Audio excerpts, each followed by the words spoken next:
It's the 50th anniversary of the Beatles coming to the U.S. for the first time. I'm here with Julian Lennon to talk about the Beatles' impact on American culture and music. Overall, how much do you think your dad influenced your artistry today? Well, I'd have to look at him and the Beatles as probably my music teachers, really. Yeah.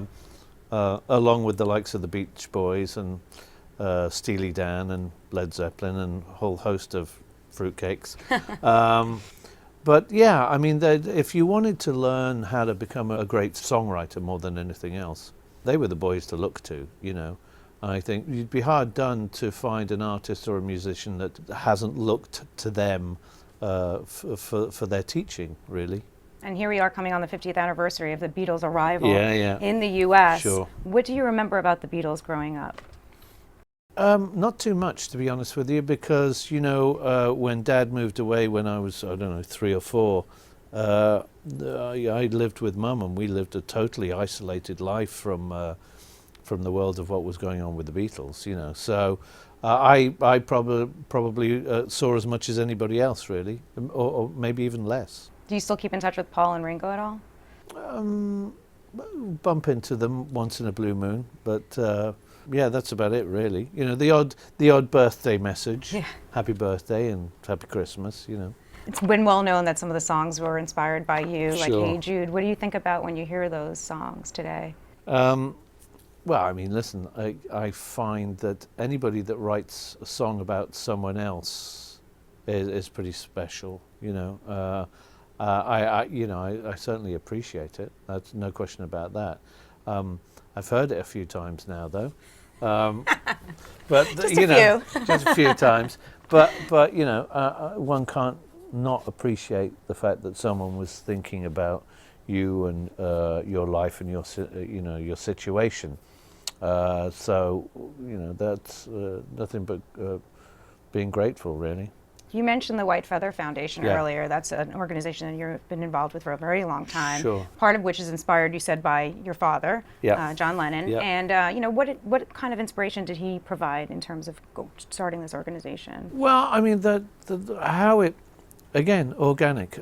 How this came about was that Dad said to me that if something happened to him, that in the way that he would communicate would be in the sign of a white feather, to let us know that everything was going to be all right, or he was all right.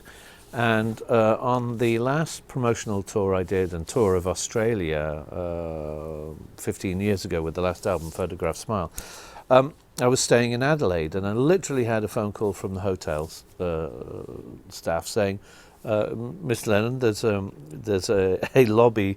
In the lobby, there's a tribe of Aboriginals down here for you to see you with a few TV crews and who knows what else. And I said, why?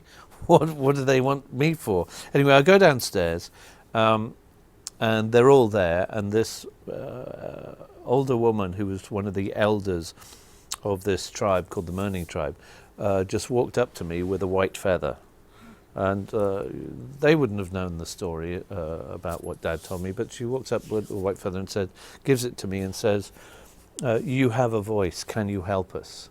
Because they'd been kicked off their land by the government for nuclear testing, and the story of their plight and the demise of their culture and history was you know, it was a sad state of affairs. And I just thought, well, I better step up to the plate on this, you know, either hide under a rock or do something about it. So, you know, I made a documentary about them.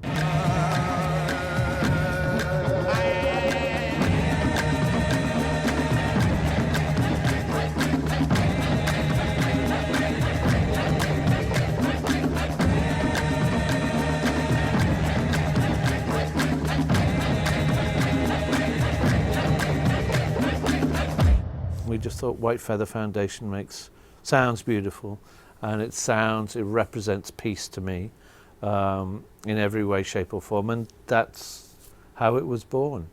So we're doing what we can, you know, supplying, you know, pumps and clean water to villages all over Africa and Kenya and all over the world. So that's just this year's projects, you know, and there's much more to be done, of course.